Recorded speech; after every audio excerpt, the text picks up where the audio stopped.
Hi guys! So I hope you're all doing okay. Um, I hope all your friends and family are doing okay and that things where you are not too difficult.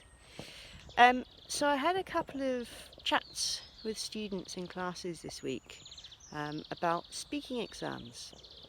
Both of these students are fairly advanced, I would say, working for IELTS bands 7 and 8, so that's really putting them both into C1 and C2 level.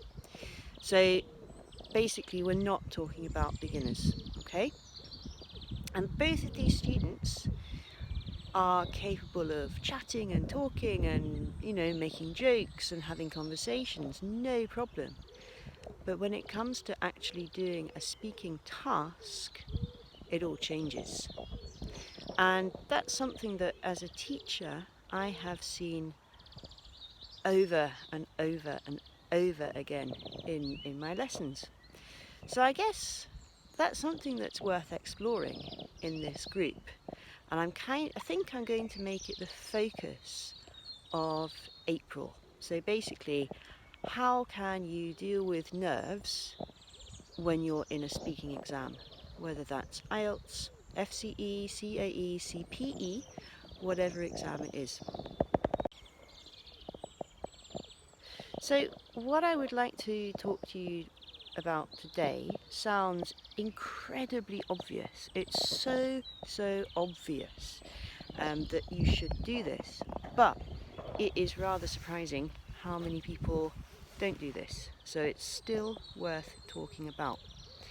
And that is if you're going to take an exam, whatever exam, you need to be absolutely 110% sure of what you need to do in the exam. And you need to practice and practice and practice and practice. So you have to make sure when you're preparing for an exam that you are completely familiar with the speaking exam. And it sounds so obvious because, of course, you need to be familiar with the exam. There is a big difference between being familiar with the exam in your head, as in, oh yeah, IELTS speaking part 1 is like a little chat, speaking part 2 is my long turn where they give me a card, speaking part 3 I have to answer discussion questions. There is a big difference between having the knowledge here and being completely comfortable with doing all of those different things.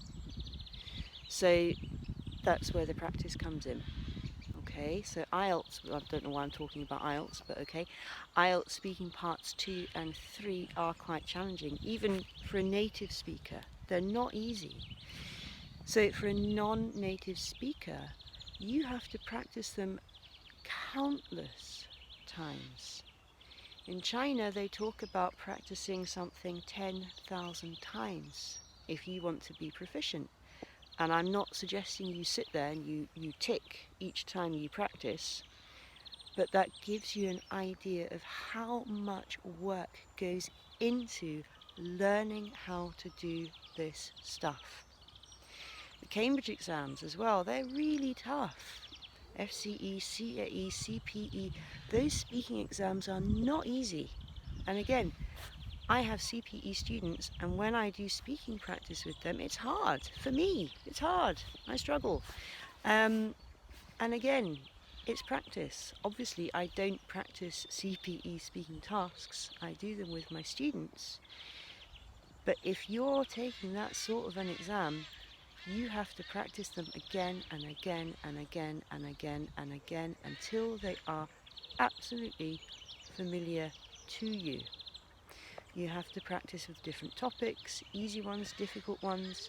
You have to use them as a real opportunity to improve your language. So, that is tip number 1 for dealing with speaking exam nerves. Do practice, and then more practice. And then when you get a bit bored, do a little bit more practice, and then you can stop. So, I hope you're all good. We're coming up to the weekend. Weekends are a little bit strange at the moment because we can't go out and see friends and stuff. But whatever you do, I hope you have some fun and maybe do a little bit of speaking practice too. See you.